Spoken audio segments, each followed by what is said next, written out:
우리 이 시간 기도하심으로 오늘 주일을 시작하겠습니다. 함께 기도하시겠습니다.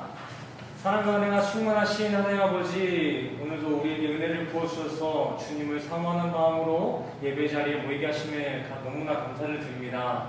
하나님, 이 자리에는 우리가 사사로운 감정이나 우리가 세상의 것을 얻고자 하는 그런 욕망이 아니라 주님을 알고자 하는 그 열심과 우리에게 주님에 대한 그 지식을 더 많이 알게 하시는 주님의 지혜만이 가득한 귀한 예배 자리로 인도하여 주시옵소서. 더하여 이 시간 주님을 사모하는 마음을 가지고 주님을 찬양하며 나아갑니다. 우리의 찬양의 중심을 보시고 주님 우리의 찬양을 화답하여 주시옵소서. 모든 것 감사드리며 예수 그리스도 이름으로 기도드렸습니다. 아멘. 네, 오늘 본문 말씀은 지난 시간에 이어서 그 뒷부분이죠. 마태복음 6장 9절에서 13절 말씀까지 함께 보시겠습니다. 마스크 쓰고 찬양하고 하려니까 너무 힘드네요, 이거. 평소에는 전 안 썼잖아요. 처음 해보는데 되게 힘드네요. 네, 우리 길지 않으니까 같이 읽어볼까요? 9절부터 한번 시작하겠습니다. 시작! 그러므로 너희는 이렇게 기도하라. 하늘에 계신 우리 아버지여, 이름이 거룩히 여김을 받으시오며 나라가 임하옵시며 뜻이 하늘에서 이루어진 것 같이 땅에서도 이루어지라. 오늘날 우리에게 일용할 양식을 주옵시고 우리가 우리에게 죄진 죄를 사하여 하는 것 같이 우리의 죄를 사하여 주옵시고 우리를 시험에 들게 하지 마시옵고 다만 악에서 구하옵소서. 나라와 권세와 영광이 아버지께 영원히 있사옵나이다. 아멘. 할렐루야. 여기 이렇게 가로로 들어간 의미 같은 거는 제가 이제 주기도문 강의라고 해야 되나요? 좀 이렇게 계속 시리즈에 맞춰서 계속 나갈 건데 나중에 이 파트가 왔을 때 그런 부분은 제가 다뤄드리겠습니다. 지난 시간 우리는 하나님께서 원하시는 기도자라는 주제를 가지고 함께 이야기를 나눴습니다. 그렇다면 어떠한 모습이 하나님께서 진정 원하시는 기도자의 모습이었는지 우리 성도님들 지금 기억하고 계신가요? 하나님께서 진정 원하시는 기도자의 모습. 네, 지난 시간 본문 말씀에서 나와 있듯이 하나님께서는 우리 성도들에게, 그 제자들에게, 세상 이방인들에게 성전 어귀에서의 자기 자랑이나 같은 말을 반복하는 중언부언의 기도가 아닌 골방에서의 은밀한 둘만의 교제를 원한다고 말씀해 주셨습니다. 더하여 여기서 우리가 간과해서는 안 될 한 가지 부분이 있었는데 그것은 무엇이라고 생각하시나요? 딱 빨간색 나와 있죠? 골방입니다. 골방. 성경의 이 구절에서 사용되어진 골방은 우리가 일반적으로 떠올리는 그 골방의 이미지가 아니었습니다. 우리는 이 구절을 대할 때 반드시 저러한 어두컴컴한 골방에 들어가야만 하나님께서 기도를 받아주시는구나 라는 착각을 하고 있었지만 하나님의 그 진리 가운데는 그러한 제한된 장소를 얘기하고 있던 것이 아니었다는 것입니다. 지난 본문 구절에서 의미하는 골방이란 신랑과 신부의 결혼식장의 자리이자 신혼방을 의미하는 것이었습니다. 지난주 보여드렸죠? 좀 더 잘 보이죠, 지난주보다. 결혼식장. 이스라엘 유대인들, 지금 전통적으로 결혼하는 그 문화 가운데서도 현재에도 이렇게 위에 덮개를 덮어놓는데 그 덮개가 골방과 동의어입니다. 같은 의미로 사용되고 있어요. 또한 자신의 귀중한 물품들을 보관할 만큼 중요한 자리를 의미하는 것이 성경에서의 골방이었습니다. 즉 하나님께서는 우리 성도들과 결혼이 이루어지는 연합의 자리, 서로만을 사모하고 집중할 수 있는 신혼방에서의 자리, 둘만의 긴밀한 교제의 삶을 원하신다고 우리 성도들에게 말해 주신 것입니다. 그러기에 우리는 이러한 진리들을 품어내고 기도의 자리에 임하게 된다면 우리는 굳이 어두컴컴한 그러한 장소에 구애받지 아니하고 언제 어디서나 하나님이 기뻐하시는 골방에서의 기도자의 삶을 살 수 있는 것입니다.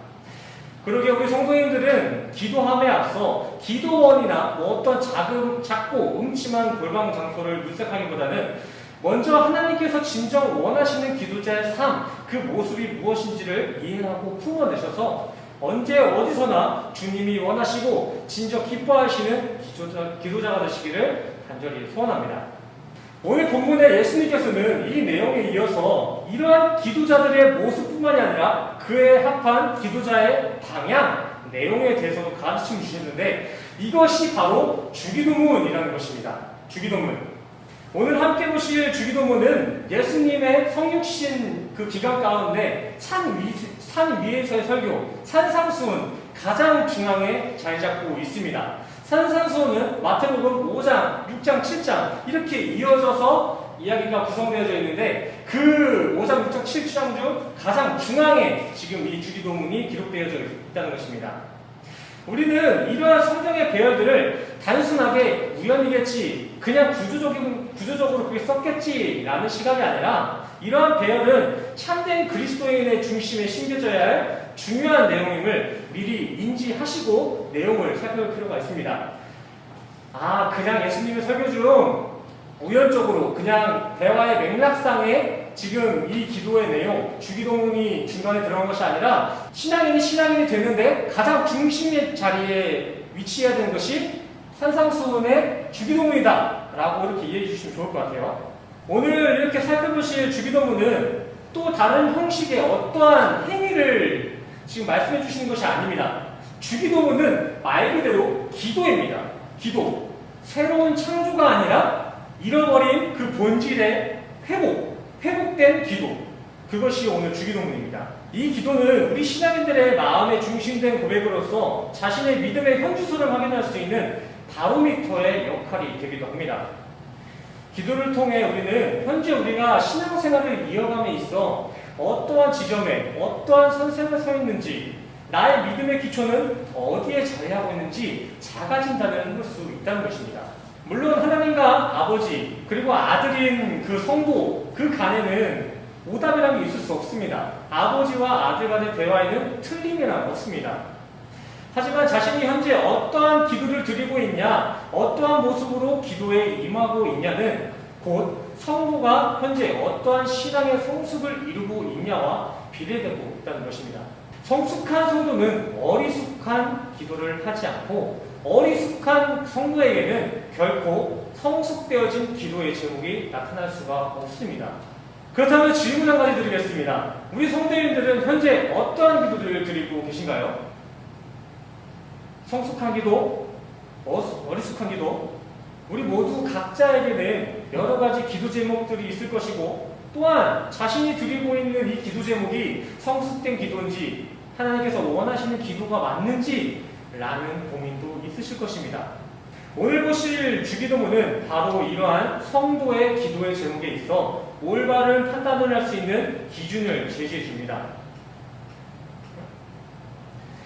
내가 지금 기도를 잘 하고 있나를 고민할 때 적용해 볼 수 있는 스탠다드가 바로 주기도문이라는 것입니다. 주기도문이란 말 그대로 주님께서 일러주신 기도, 주님께서 기도는 이렇게 하는 거야 일러주신 기도가 바로 주기도문이라는 거예요. 기도의 본질이자 기도의 원형은 이거란다 하고 가르쳐주신 예수님의 기도. 하지만 안타깝게도 많은 이들이 이러한 기도의 기준되는 주기도문을 그저 주문처럼 여기며 중얼중얼 형식적으로만 고백하는 경우가 정말 많습니다. 주일학교 때 사탕 하나 받자고 그렇게 열심히 외웠던 그 태도가 성인이 되어서까지 3살 버릇 8가도 못 고친다는 그런 말이 있듯이 주일학교 때 우리가 그냥 형식적으로 외웠던 기도의 모습을 나이가 들어서도 신앙의 이력이 길어짐에도 불구하고 계속 그 주일학교 신앙을 이어가고 있다는 것입니다. 보지 않고 주기도문을 암송할 수 있지만 정작 이 주기도문이 무엇을 의미하고 있고 이 주기도문이 어떤 것을 지향하고 있는지도 모르고 그냥 주문처럼 고백한다는 것입니다. 지난 시간 예수님께서는 중언부언의 기도라며 책망하신 기도가 하나 있었는데 그것이 바로 이렇게 아무런 뜻도 모르고 의미도 없이 주문 형태로 고백하는 주기도문입니다. 남들이 하니까 합을 맞추는 기도, 나만 못 외우면 좀 창피하니까 눈치껏 따라하는 주술적 기도. 이런 기도들은 샤머니즘과 같이 고대 원시 종교들이나 무당들에게나 칭찬받는 기도지 결코 하나님이 원하시는 기도가 아닙니다. 예수님께서 직접 가르쳐주신 그 주기도문과 똑같은 형태의 이 기도문이라고 해도 그 기도문의 형식 속에 담겨져 있는 진리를 알지 못한다면, 그리고 그 알지 못한 상태에서 그저 주문처럼 주기도문을 외워댄다면은 그거는 하나님께서 금하신 헛맹세와 다를 게 없습니다.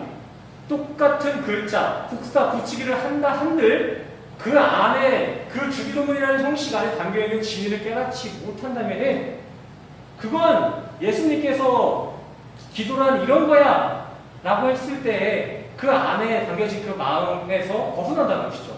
그러기에 제가 사도신경이나 주기도문 할 때 눈을 뜨시고 PPT를 보시면서 함께 고백합시다 라고 말씀드린 거예요. 근데 단순히 저는 낭송하는 것 자체가 나쁘다라는 취지가 아니라 우리 인간은 너무나 이렇게 세상에 보여지는 것에 취약하기 때문에 주기도문조차도 형식적인 틀에 가둬버릴 위험성이 있기 때문에 낭송하기 전에는 우리가 그 진리를 먼저 밝혀내는 것이 먼저 돼야 된다라는 것입니다. 이제 본문 말씀을 보시면 주기도문의 진위와 그 지향점을 함께 살펴보시겠습니다. 먼저 오늘 본문은 예수님의 명령으로서 시작되어지죠. 너희는 이렇게 기도하라. 좀 전에, 방금 전에 말씀드렸다시피 산상수훈은 거듭난 크리스찬의 삶을 기준으로 선포되어지는 예수님의 설교이며, 누가복음을 보시면 이 기도의 가르침이 이방인이 아닌 그의 제자들의 특별 요청으로서 시작된 것을 우리가 알 수가 있습니다. 누가복음 11장 보시면 돼요. 혹시 궁금하시면.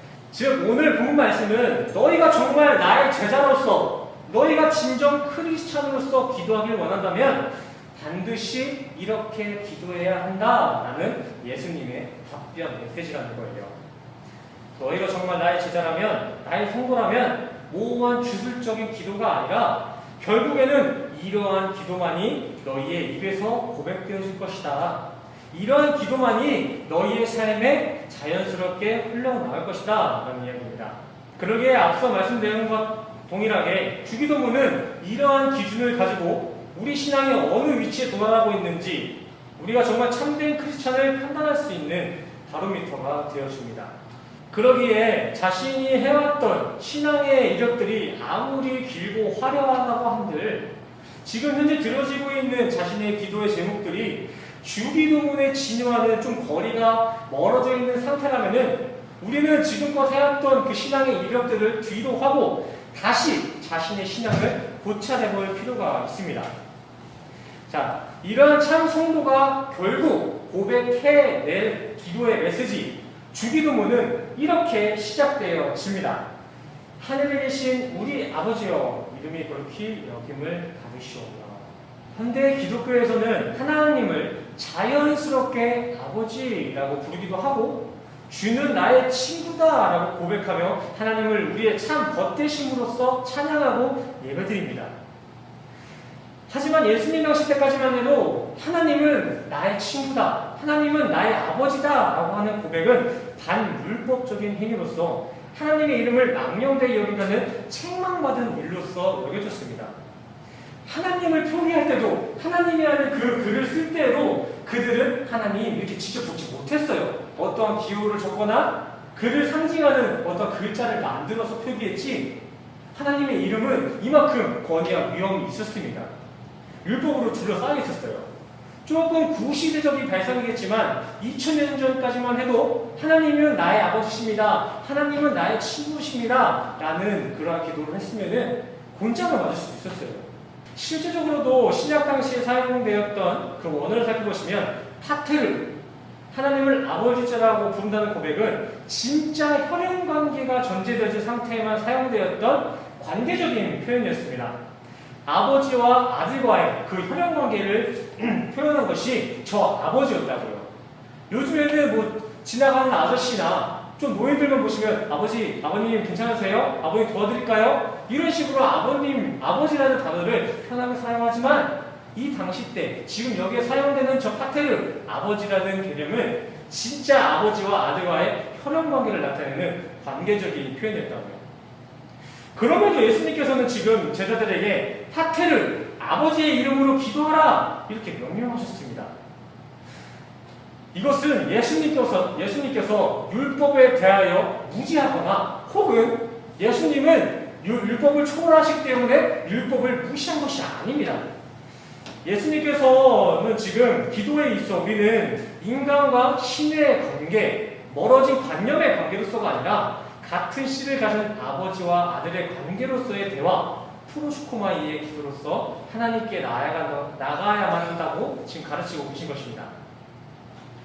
이 내용은 참 성도는 곧 하나님의 아들됨을 의미하는 것이며 아들인 성도는 아들답게 로마서 8장 14절에 나와 있듯 하나님의 영의 인도하심을 받고 이 성령에 순종하는 마음으로 기도의 자리에 임해야 된다는 것입니다. 바로 다음 뒷부분 이어서 보시겠습니다. 자, 이름과 거룩 있죠. 이름이 거룩히 여김을 받으시오며, 전에도 한번 말씀드린 바가 있는데 성경에서 이름은 무엇을 상징하죠? 성경에서의 이름, 하나님을 대상으로서는 진리를 말하기도 하고 말씀을 말하기도 합니다. 또는 어떤 대상의 성품과 속성을 의미하기도 하죠. 또한 뒤에 있는 거룩은 무엇입니까? 거룩하라, 거룩하시네요. 이렇게 자주 쓰이는 그 거룩을 우리는 어떻게 정의하고 계신가요? 성경에서의 거룩은 거시적으로 이렇게 큰 그림을 그리자면 하나님의 영역 자체, 영역 전체를 뜻하는 것이며, 레위기에서는 여호와 하나님 그 자체, 여호와가 거룩이다 라고 기록하고 있습니다. 이를 적용하여 구절을 의역하자면 하나님이 하나님 되심을 온전하게 하소서 라는 고백이 이 구절의 내용입니다. 이에 유진 피터슨의 메시지 S라는 성경에서는 이렇게 번역해놨습니다. 아버지가 어떠한 분인지 드러내소서. 네. 보다시피 이 내용은 주기도문의 가장 앞부분에 배열되어져 있습니다. 이렇게 첫 머리에 이 구절이 배열된 것은 하나님을 나의 친아버지로, 하나님을 정말 하나님으로서 바라보는 것, 그것이 기도의 첫걸음이다 라는 의미를 가지고 있는 구조입니다. 그러나 우리는 기도할 때 당장 필요한 것을 구하는 데만 정신이 팔려있지 결코 하나님을 하나님으로 바라봐야 된다는 기도의 첫 단계는 고민해보지도 않고 그냥 넘겨버리는 경우가 너무나 다반사입니다. 기도할 때 보면은 정작 기도의 주인이신 하나님은 온데간데 없습니다. 그저 당장 뭐 주세요, 뭐 고쳐주세요 라며 자신의 안위에만 정신 팔린 기도하기에 바쁘죠. 이것은 기도의 첫 단계, 첫 단추부터 잘못 치어지고 있는 것입니다. 기도에 대해서 성경 구석구석 우리에게 올바른 기도의 방향성을 제시해주고 있는데 우리 인간은 이걸 읽지 못해서도 아닙니다. 우리가 알지 못해서도 아니에요. 아는데도 계속해서 자신의 안위에 집중된 기도를 하고 있습니다. 우리 인간들 도대체 왜 이럴까요? 왜 자꾸 하나님이 하는 대로 안 하고 우리 마음대로 이렇게 자신에 맞는 기도를 하고 있을까요? 그것은 하나님의 인격적인 부분을 경험하지 못하고 그저 하나님과의 그 기도를 관념으로서만 인지하고 그게 전부라고 착각하고 있기 때문입니다. 이렇게 하나님을 보지 못하는 오류의 역사는 인간이 창세 당시 선악과를 먹은 그 이후로부터 악습으로서 쭉 유전되어 오고 있습니다. 그 악습은 우리가 살고 있는 이 세상에 풍토뼈가 같이 쫙 퍼져 있어요. 그렇기 때문에 인간으로 이 지구에 태어난 이상 우리는 계속 그 기도가 자연스럽고 그 기도가 더 편할 수밖에 없는 것이죠. 이러한 오류는 현 시대에만 나타나는 문제가 아니라 인간의 DNA 근본 자체가 흔들린 채로 유전된 그 상황에서 파생된 거라는 것입니다. 구약시대에서는 하나님을 소의 형상으로 섬기기도 했으며 하나님을 전쟁의 승리 조건 중 하나로만 치부했습니다. 또한 신약에서는 어떠했습니까? 인간은 유일신이신 하나님을 그 하나님의 권위를 무시하고 많은 우상들 중에 하나로서만 경홀히 여기기도 했으며 하나님의 유일성을 훼손시켰습니다. 그러한 하나님의 유일성의 훼손은 쭉 진화가 되어서 결국에는 하나님의 아들을 십자가에 못 박기까지 했죠. 인간은 이렇게 하나님을 하나님으로서 온전히 깨닫지 못하고 수많은 착오의 역사를 이어오고 있습니다. 더 문제는 현 시대가 더 과간이라는 것입니다. 하나님의 신성을 다시 소라는 짐승에 격화시켜 짐승인 소를 하나님으로 여기며 섬기기까지 합니다. 또한 종교 대통합이라는 계략을 펼치기도 하며 또다시 하나님의 유일하신 신성을 훼손시키기도 합니다. 현대에는 이렇게 평화로 둔갑된 세상의 선들이 고상한 사탄의 모습으로 구원에 있어 예수 이외의 복음을 준 적이 없다고 하신 하나님의 말씀을 짓밟고 직접 예수를 십자가에 매달고 있지는 않지만 실상은 예수님의 십자가 사건을 헛되게 만드는 그 악에 동조하고 있다는 것입니다. 더 안타까운 사실은 이러한 오류는 타 종교인들이나 힌두교, 서로 속이는 힌두교뿐만이 아니라 비신앙이 예수를 모르는 그런 사람들뿐만의 이야기가 아니라는 것입니다. 현재 우리 기독교 내에서도 불특정 다수가 하나님을 우상과 같이 치부하며 자신의 요구나 들어주는 진리의 램프, 필요나 채워주는 비소로서 하나님을 여기는 경우가 너무나 많습니다. 선악과의 눈이 가려진 인간은 이렇게 하나님이라는 대상을 각자의 입맛에 맞게끔 변질시켜 인지하고 바라보고 있습니다.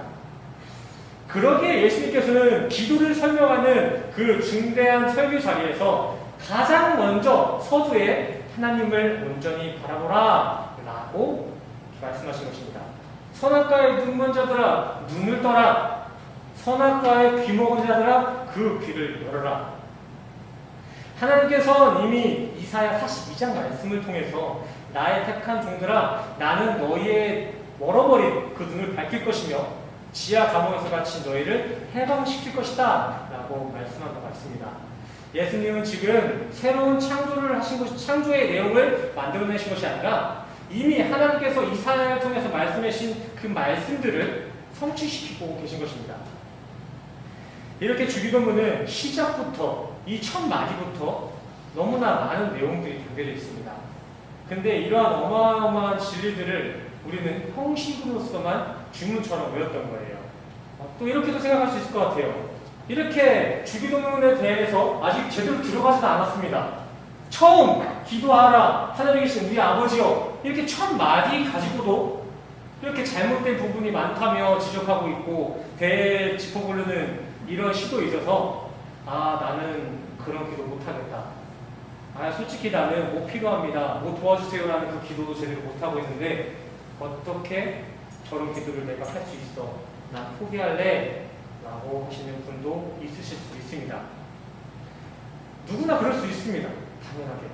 하지만 정말 영생을 원하신다면 정말 하나님과의 소통, 프로시코마이의 기도를 하고 싶으시다면 포기하시면 안 됩니다.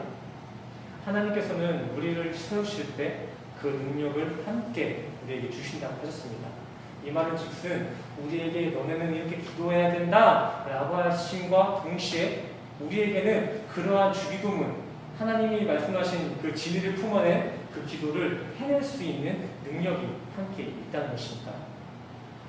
실제적인 질문을 하실 수도 있어요. 그렇다면 그 능력 지금 어디 있습니까? 저는 잘 안 되던데요. 하지만 그 능력은 지금 우리 안에 있습니다. 우리가 예수를 통해 신의를 받은 것과 동시에 우리 안에 찾아오시고 내주하고 계신 성령님이 지금 우리 안에서 그 능력을 발휘하고 계신 것입니다. 그러므로 신의, 하나님과의 의의 관계를 단단히 붙잡고 수고하신다면 이제 남은 신앙의 성숙들, 기도의 남은 여정들은 우리가 육을 벗어 영화의 삶을 살기까지 성령님께서 어떻게든 성화시키시고 심판때까지 보증해 주실 것입니다. 우리가 못한다, 나는 저런 기도 할 수 있을까라는 그 두려움에 휩싸여 있을지라도 우리 안에 내주하시는, 우리 안에 능력을 발휘하시는 성령님께서는 반드시 우리가 그 영화의 단계, 성화의 단계까지 이끌어 가신다는 거예요. 그렇다면 우리가 해야 될 일이 무엇일까요? 예수님이 말씀하시는 진짜 기도, 본질의 기도를 함에 있어서 어떠한 노력이나 시도보다는 먼저 하나님을 깊이 알고 하나님과의 관계를 조금 더 단단히 하는 것이 우리가 기도에 있어서 가장 먼저 해야 될 일이라는 것입니다. 우리가 아무리 통성 기도를 하며 하나님의 이름을 외친들 그 기도 자체도 그 시간 자체도 하나님께서 듣지 않는 기도가 될 수가 있습니다. 마태복음 7장 21절에 이런 말씀이 있죠. 주여 주여 한다고 다 천국에 들어가는 것이 아니다. 그 말은 네가 하는 그 기도 지금 천국 마일리지 쌓이고 있지 않아. 네가 하고 있는 기도 그거 나 듣고 있지 않다. 다른 거야. 이렇게 말씀하고 있으시다는 것입니다.